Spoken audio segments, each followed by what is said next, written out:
यांच्या संदर्भात जी काही घटना घडली आणि ते त्या ठिकाणी आपल्यातनं निघून गेले त्याच्या तपासाच्या संदर्भात पहिल्यांदा तर या ठिकाणी मी स्पष्ट करू इच्छितो की दोन प्रकारे तपास चाललेला आहे। एक प्रकार सीआयडी आपलं करते, दुसरं आपल्याला माहिती आहे की AIB करते।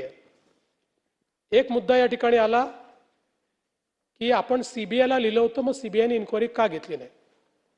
सीबीआयने हे स्पष्टपणे सांगितलेलं आहे की AIBचा जो रिपोर्ट आहे हा रिपोर्ट यातला महत्त्वाचा आहे, तो आल्यानंतरच हा तपास आम्ही घेऊ शकतो, त्याच्या आधी आम्ही काही घेणार नाही। त्यामुळे त्याची आपण वाट पाहतोय। याच्यामध्ये आत्तापर्यंत सीआयडीने जो तपास केला आहे त्या तपासामध्ये काही गोष्टी समोर आलेल्या आहेत की ज्याच्यामध्ये वेगवेगळ्या गोष्टींसोबत एक शंका पायलट सुमित कपूर यांच्याबद्दलही होती। त्यांचं बँक खातं, इन्शुरन्स पॉलिसी, शेअर मार्केटमधली गुंतवणूक हे सगळं काही तपासलेलं आहे, पण त्यात कुठलंही काही संशयास्पद आढळलेलं नाही। बाकी सगळे जेवढे फुटेज आहेत ते मिळवलेले आहेत, त्याचं विश्लेषण केलेलं आहे। जे काही अवेलेबल साक्षी पुरावे आहेत ते तयार केलेले आहेत। पण अर्थातच या ठिकाणी AIBचा रिपोर्ट हा महत्त्वाचा आहे। त्याही संदर्भातली माहिती मी घेतली आणि त्या माहितीमध्ये हे सांगण्यात आलेलं आहे की जेवढे काही त्या ठिकाणी इक्विपमेंट्स होते जे डाउनलोड करायचे होते ते 100% डाउनलोड झालेले आहेत। आता त्याच्यामध्ये कुठलीही अडचण नाही। जे रिकन्स्ट्रक्ट करून डाउनलोड करायचं होतं ते पण झालेलं आहे। त्यामुळे ब्लॅक बॉक्स असेल किंवा दुसरा जो काय बॉक्स आहे ते सगळं झालेलं आहे। आणि एक प्रिलिमिनरी रिपोर्ट आपल्या समोर त्यांनी आणलेला आहे।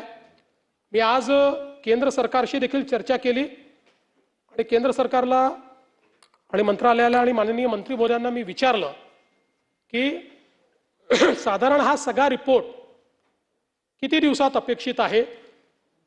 त्यांनी मला हे सांगितलं की साधारणपणे जानेवारीपूर्वी हा रिपोर्ट येईल, अंतिम रिपोर्ट जो आहे। आणि हाच रिपोर्ट सगळ्यात महत्त्वाचा आहे। हा रिपोर्ट आल्यानंतरच, आणि जसं काल रोहित पवार म्हणाले 3-3, 4-4 वर्ष लागतात, हे खरं आहे, पण या केसमध्ये स्पेशली आपल्या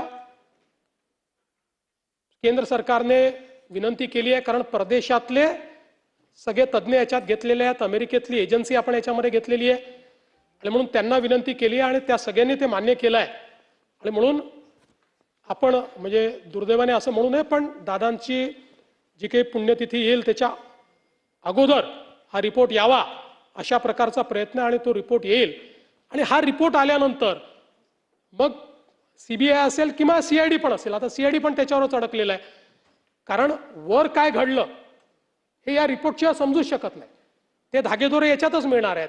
आणि म्हणून मला असं वाटतं की कोणी हा विचार करण्याची आवश्यकता नाही। आमचं सातत्याने याच्यावर लक्ष आहे, केंद्र सरकारचंही लक्ष आहे। केंद्र सरकार योग्य पद्धतीने त्या गोष्टी करते। एक त्यांनी मुद्दा मांडला की आम्ही कर्नाटकात FIR केला, तो तुम्ही सीआयडीला पाठवून दिला। पुन्हा एकदा समजावून सांगतो की ते तर जाऊ द्या, म्हणजे ते इंटरस्टेट FIRचं तर मी मागच्या वेळेसच सांगितलं। FIR नंतरची प्रोसेस काय आहे? FIR नंतरची प्रोसेस आहे चार्जशीट करणे। त्याकरता चार्ज तयार करावा लागतो। FIR मध्ये तुम्हाला कोण दोषी आहे हे FIR नंतर फायनल करावं लागतं की बाबा देवेंद्र फडणवीस आहे, जयंत पाटील आहे, रोहित पवार आहे, कोणीतरी जो कोणी असेल त्याला दोषी, आणि त्याच्यावर चार्ज फ्रेम करावा लागतो, तर त्या FIRला अर्थ आहे। तो चार्ज फ्रेम करण्याकरता पहिल्यांदा तुम्हाला इनिशियली कोण दोषी आहे हे ठरवावं लागेल। ते जोपर्यंत AIBचा रिपोर्ट येत नाही तोपर्यंत तुम्ही ठरवू शकत नाही। आणि म्हणून हा जो काही या ठिकाणी म्हणजे तुम्हाला वाटतं तुम्ही पायलटवर करा म्हटलं, तो रोहित काय नाव तुझं,